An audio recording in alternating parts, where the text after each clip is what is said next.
video, I'm going to go over everything that you need to know when it comes to VA home loans, even if it's not your first rodeo. And if you're new to my channel, my name is Meredith and I'm a mortgage broker, and I put out educational videos every single week, tips on home buying, tips on home ownership. So make sure you hit that subscribe button so you get notified every time I put a video out. So you may qualify for a VA home loan if you're either active duty, which is 90 consecutive days of service.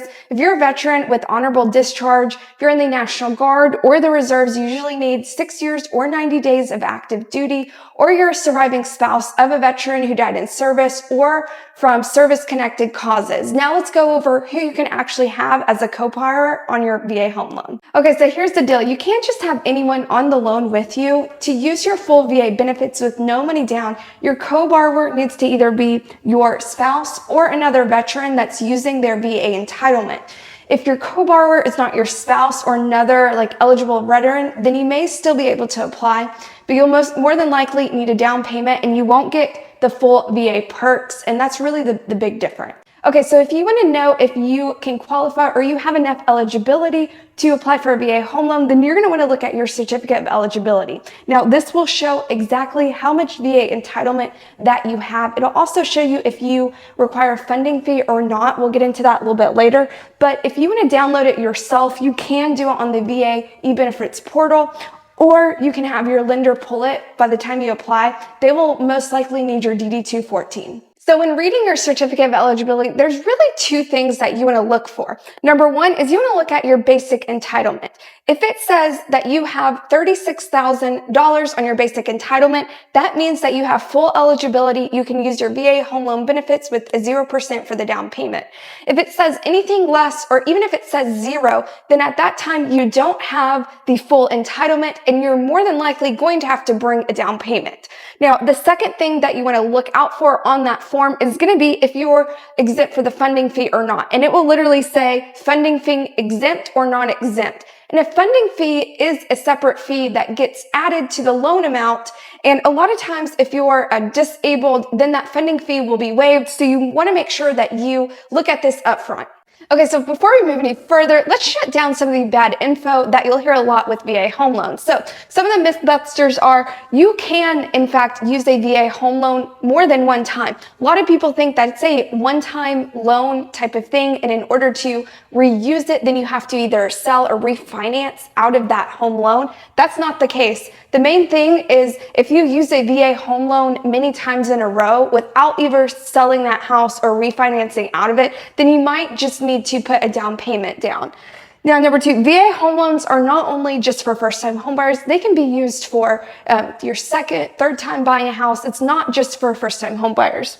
Then number three, you don't need a perfect credit score to qualify. You can qualify for a VA home loan down to a 620 score, sometimes even lower than that, so you don't need a great credit score.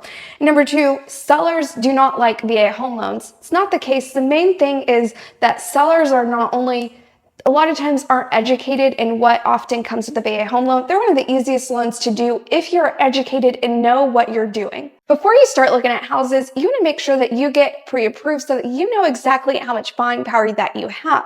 Now, the first step is you want to find a mortgage lender that does VA loans. Remember, the VA itself does not lend directly to the public, so you'll want to work with a mortgage broker or lender or bank that does VA mortgages. Then they're probably going to have you fill out an application. You want to have a conversation with the lender about 6 months before you actually want to buy a house, and then about 3 months before you're ready to buy it. That's when you'll want to actually get pre-approved and start the process. So at that time, in the application, there's really mainly three things that the banks look at. Number one, they look at your credit score. Again, VA, you want to be around a 620 plus credit score. Sometimes you can go a little bit lower, but generally speaking, 620, you're going to get a decent rate at that point. Now, your credit score directly impacts the interest rate. So the higher your credit score is, the lower your interest rate is going to be. You're also going to want to have some money saved up. Again, you don't need a down payment for a VA home loan. There are closing costs, which we will go into a little bit later. And you'll also need some saved up to cover the mortgage payment after you close. Then they're going to look at your income and your debt. Now, your income is directly related to how much buying power or how much your pre-approval amount. So the higher the income that you have, the higher your pre-approval amount. And income is really going to be the difference between how someone can get a $100,000 pre-approval and why other people get $1 million pre-approval, and that's basically just all comes down to the amount of income. Now let's go over the different types of income that you can use on a VA home loan. So if you're retired military, then we can use either your pension amount, your disability, if you receive Social Security. If you're also working a regular job, like a salary job, hourly job, if you're a business owner, we can use that, and we can use a combination of all of this income. It doesn't need to be one or the other. Now, if you're active military, then we can use, of course, your basic pay. We can use your housing pay. We can also use your subsistence pay. We can also use Reserve and National Guard pay. And again, we can add up all this income. You don't need to use just one to qualify. The main thing with active military that I see a lot, we cannot use the money that you receive for the GI Bill as part of your income. Now, if you're wondering how much your pre-approval is, general rule of thumb, if you add up your yearly income, multiply it by anywhere from 3 to 4 times, that will give you a rough pre-approval amount.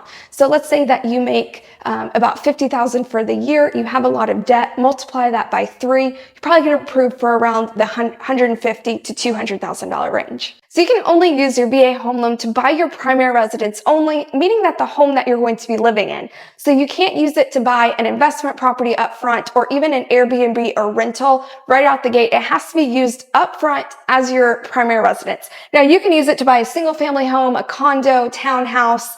You could also use it to buy multifamily, like a duplex where you live in one unit and you rent out the other. What's also interesting, you can use it to build a home as well, and you can actually combine the purchase of the land and the construction cost of the build of the home all into one single loan. And the main thing is when you're buying a house, it must be move-in ready condition. So you can't use it to buy a fixer-upper. It must be in really good condition for the VA to lend on that particular home. So there's really 3 costs when it comes to a VA home loan. Number 1, you have the down payment, which for many of you, it's going to be 0%. Number 2, you have the funding fee, which remember, you look on your certificate of eligibility and it will tell you if you're exempt from this or not. If you're disabled, you're more than likely going to be exempt. If not, then it's 2.15% of the loan amount. You can either pay for this out of pocket or you can roll this into the loan amount itself. Then number 3, you have the closing costs, which can be anywhere from 2 to 3% of the purchase price. And this is just the cost set from a lot of different entities, but it's basically the cost of transferring ownership from the seller to the buyer. And a good strategy is what you can do is you can actually ask the seller to cover the closing costs on your behalf. This is something you'll want to negotiate up front. But this is something that I helped a client that found me on YouTube.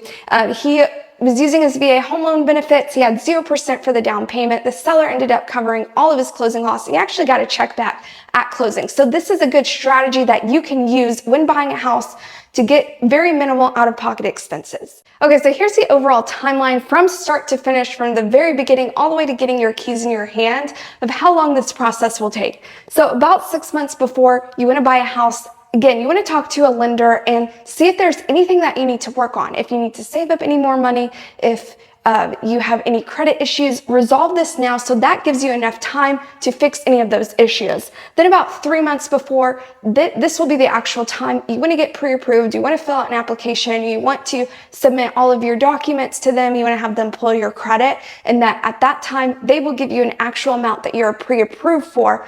And that normally takes from start to finish about 24 hours.